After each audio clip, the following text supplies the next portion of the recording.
Boker Tov, everybody. So this week's parsha is Balak. It's a very colorful story. I'm sure many of you have some awareness of this part of the Torah where so Balak is a king who decides he wants to curse the Israelite people.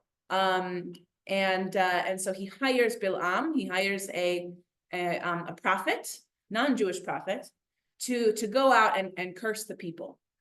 And so the very famous story here is when he goes out on his donkey. First of all, God warns him against doing this multiple times. Okay. So he goes out on his donkey and he goes out on the road to go up on his way to go up to the mountain and go up there and view over the people and curse them. So as he's going up on his donkey, there's a deadly angel with a flaming sword, I think, that stands in his way.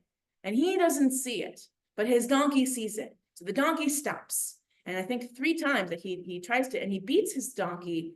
And it seems like a very cruel moment here. But obviously the donkey sees what he doesn't, right? And then it's explained to him, and then his eyes are opened up and he sees what was there, what was blocking the path, that the donkey saw that and he didn't.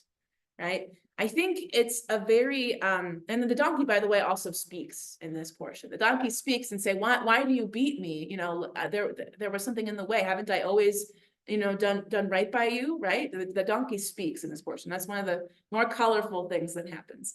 So I think it teaches us a couple of things. First of all, respect for animals, I think is certainly, we all see that the donkey was in the right here and not Bil'am, not the person, right, who was riding the donkey. The donkey was trying to look out for Bil'am, and he didn't see. But I think more importantly is that he didn't see, right? There are so many things that we may be blind to in our lives, things that we don't have our awareness open to yet.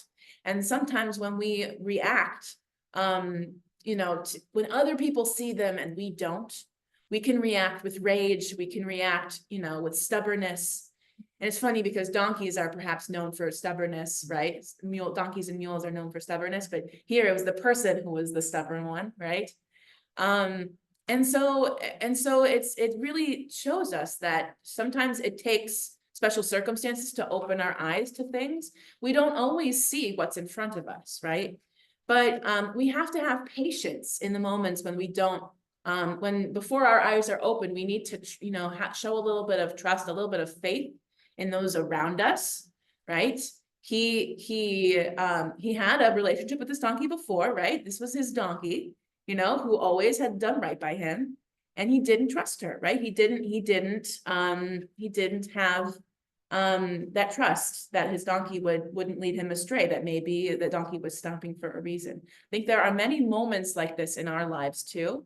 And certainly we see from the rest of the portion that it didn't work out so well for Bil'am, cursing the Israelite people. I mean, God had told him so. God had warned him multiple times, right? But we have the very famous quote, "Ma tohu ohalecha Yaakov," right? He goes to give a curse, and instead his mouth opens, and he says a blessing, one of our most famous blessings that we say in welcoming people to shul or to Jewish spaces. And so I think we can use this as a very important lesson for our lives, just knowing when to speak, when to act, not from a place of rage or stubbornness, but from a place of understanding.